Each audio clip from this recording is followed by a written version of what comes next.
003, kunjungan Pak Benny. Apa?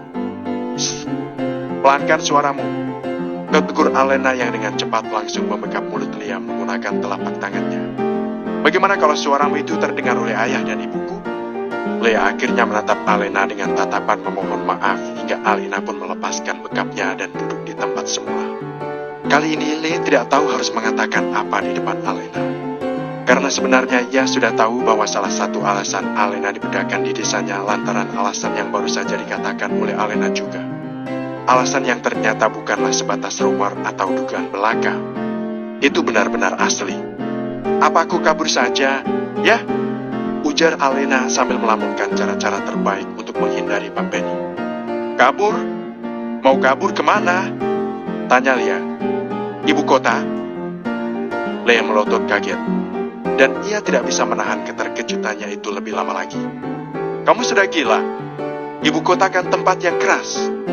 Anak desa seperti kamu mau jadi apa di sana? Jadi apa saja? Sahut Alena.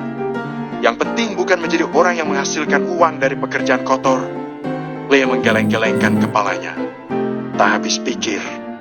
Kamu tidak tahu seperti apa kota besar itu, Alena. Begitu juga denganku. Ucap Lea. Tingkat kriminalitasnya juga tinggi. Dan bahkan lebih banyak tenaga kerja yang lebih unggul di sana. Karena ucapanmu itu, aku jadi lebih yakin untuk melarikan diri ke ibu kota. Kata Alena dengan senyuman lebar. Alena? Ucapan Lea terdengar seperti orang yang memelas. Kenapa kamu senekat ini, sih? Sebagai teman bukan. Sebagai sahabatmu, aku hanya berharap bahwa kamu bisa berpikiran lebih manusiawi. Kita bisa mencari cara lain agar kamu tidak jadi menikah dengan orang tua sialan itu. Pokoknya, tidak, Lea. Sela Alena. Aku sangat yakin bahwa hal ini adalah hal yang paling terbaik yang bisa aku ambil. Aku akan pergi ke ibu kota, mencari pekerjaan di sana, mendapatkan uang yang banyak, dan memberikannya kepada keluargaku ini sebagai bentuk balas budi. Kakakmu pasti sudah gila, kata Lea masih tak terima. Tolong rahasiakan ini dari semua orang. Termasuk orang tua angkatku, ucap Alena. Kalau rencanaku ini sampai didengar oleh mereka, mereka pasti akan melakukan segala cara untuk menggagalkannya dan membuatku hidup membusuk di desa ini bersama Pak Benny. Oke. Anggaplah kamu memang akan melakukannya. Tetapi bagaimana dengan persiapannya? Tanya Lea. Misalnya akomodasi, uang transportasi, tempat tinggal, biaya hidup, dan yang lainnya. Semuanya itu kan harus disiapkan dengan sangat matang. Itu benar. Uangnya sudah aku siapkan jauh-jauh hari. Meskipun tujuan awalnya, uang itu bukan dipakai untuk biaya melarikan diri. Ujar Alena. Uangnya cukup untukmu? Alena mengangguk. Kira-kira cukup untuk biaya hidupku selama 2 bulan selagi aku mencari pekerjaan di sana. Katanya cepat. Gila. Pokoknya kamu gila. Iya, aku memang gila. Aku gila karena dunia ini.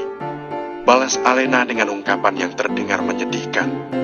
Aku tidak mau makan, kata Naisa saat Alena keluar dari dalam kamar dan ikut makan siang di ruang makan bersama dirinya, Andini, dan Lastri.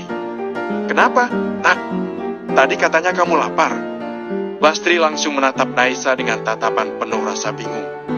Naisa tidak merespons tanggapan mamanya, dan tanpa diduga langsung membanting piring yang ia pegang ke atas meja, lalu mendelik ke arah Alena.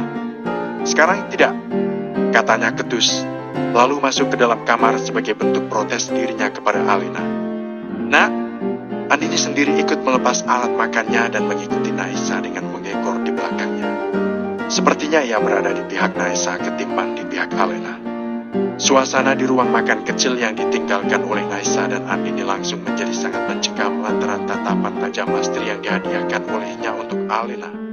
Baru saja Alena hendak pergi meninggalkan ruang makan itu karena tidak jadi makan. Sebuah ketukan dari pintu depan rumah mereka membuat langkahnya terhenti. Lastri sendiri langsung saja berlari menuju pintu tersebut dengan senyuman lebar. Seakan-akan hal itu memang sudah dinanti-nantikan olehnya tanpa sepengetahuan Alena. Begitu pintu dibuka oleh Lastri, Alena yang mengekor di belakang Lastri karena diajak melihat itu langsung terkejut saat tahu siapa di balik pintu yang terbuka itu.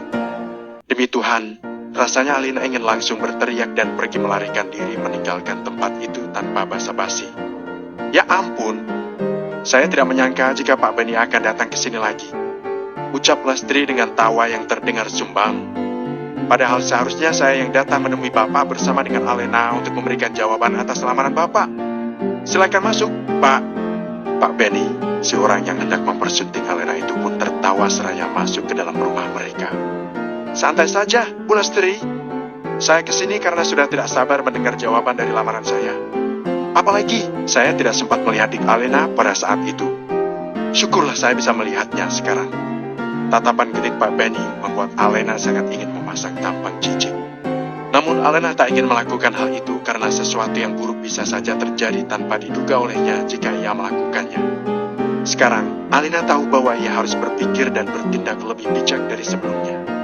Nak, ayo mendekat dan sapa Pak Benny. Perintah Lastri dengan kata-kata yang terdengar palsu di telinga Alena. Tolong jangan terlalu kaku, kata Pak Benny tanpa mengalihkan tatapan genitnya dari Alena. Tolong panggil saya Mas Benny saja, Dik Alena. Dek, apa dia bercanda sekarang? Pekik Alena dalam hati. Ah, itu benar, kata Lastri yang langsung saja mendukung keinginan Pak Benny. Karena lamaran ini sudah diterima olehmu, kamu harus memanggil Pak Benny dengan sebutan yang lebih akrab. Nak, Pak Benny pasti akan semakin senang jika kamu melakukannya dan terbiasa dengan hal itu. Benar, benar sekali, sahut Pak Benny. Lidah Alena terasa keluh, dan pikirannya bersikeras melarang dirinya untuk tidak melakukan hal bodoh yang mengerikan itu. Rencananya untuk melarikan diri pun semakin yakin akan ia lakukan sesegera mungkin. Walaupun hati dan pikiran Alena tidak menginginkannya, tetapi ia tidak punya pilihan lain selain melakukan hal tersebut. Dengan satu tarikan napas, ia kemudian berkata, "Terima kasih sudah jauh-jauh datang ke sini, Mas Benny. Bagus, bagus." Pak Benny sangat puas karena keinginannya disanggupi oleh Alena. "Kemarilah, Dik Alena. Saya tidak bisa melihat wajah cantikmu dengan jelas jika kamu berdiri sangat jauh seperti itu. Cepat duduk di samping Pak Benny. Nah, Ibu akan membuatkan teh dahulu untuk beliau." Perintah Lastri sambil menarik Alena dengan gerakan kasar hingga gadis itu hampir saja terjungkal ke depan. "Baik, Bu," ucap Alena dengan ucapan yang terbata-bata. Saat melihat Alena sudah duduk di dekat Pak Benny, Lastri langsung saja tersenyum puas dan buru-buru pergi ke dapur untuk menyiapkan teh dan camilan ala kadarnya untuk Pak Benny si tamu spesial. Dan karena mereka sudah tinggal berdua saja, Pak Benny pun semakin lebih berani lagi untuk melancarkan aksi menjijikkannya kepada Alena.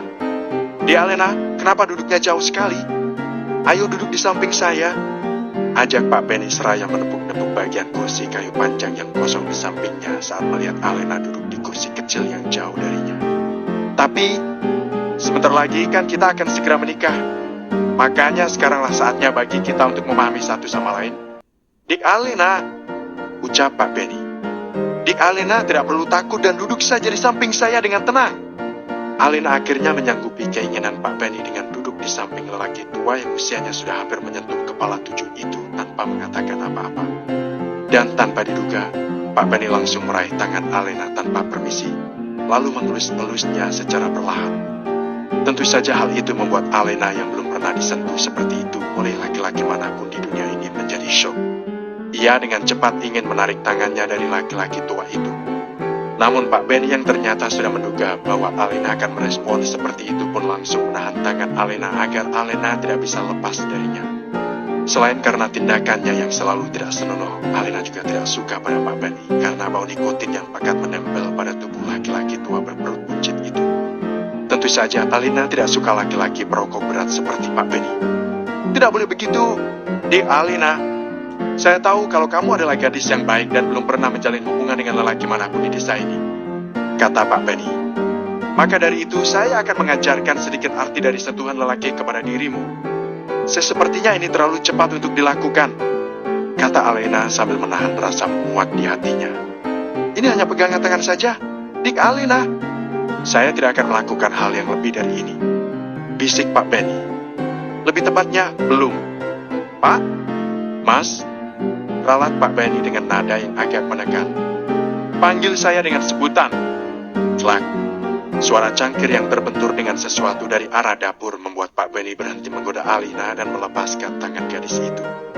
Dan tak lama setelahnya, Lastri pun datang dengan membawa secangkir teh dan kue kering di nampan kecil untuk diberikan kepada Pak Benny. Kehadiran Lastri membuat Alena bisa sedikit bernapas lega.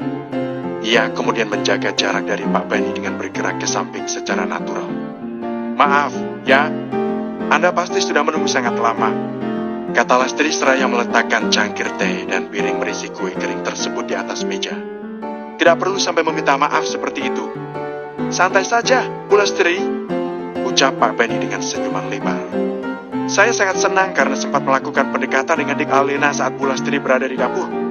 Bagaimana dengan penilaian tentang anak saya, Pak? Apakah Pak Benny menyukainya?" tanya Lastri yang sudah ikut duduk di ruang tamu bersama Pak Benny dan Alena. "Kalau Bu Lastri menanyakan soal itu, tentu saja saya akan menjawab bahwa saya sangat menyukai Dik Alena," jawab Pak Benny tanpa ragu-ragu. "Dik Alena adalah pasangan yang cocok untuk saya. Syukurlah jika Pak Benny merasa seperti itu. Kita jadi bisa membicarakan hal yang lebih serius lagi dari sebuah lamaran," kata Lastri. "Apakah Pak Benny sudah merencanakan kapan hari baik Pak Benny dan Alena akan dilaksanakan?" "Hari baik?" Alena bereaksi duluan. Wajahnya terlihat pucat. "Iya, Nak," kata Lastri sambil tersenyum manis ke arah Alena. Ia pandai sekali menyembunyikan kepalsuannya di depan Pak Benny. "Maksud ibu itu hari pernikahanmu dengan Pak Benny?" "Tentu saja aku tahu maksud dari hari baik itu adalah sebuah pernikahan. Tetapi yang jadi masalahnya adalah, kenapa secepat ini ibu membicarakan soal hal itu?" Pekik Alena dalam hati. Sepertinya ibu memang sangat ingin membuatku menderita bersama Pak Benny hanya demi uang semata.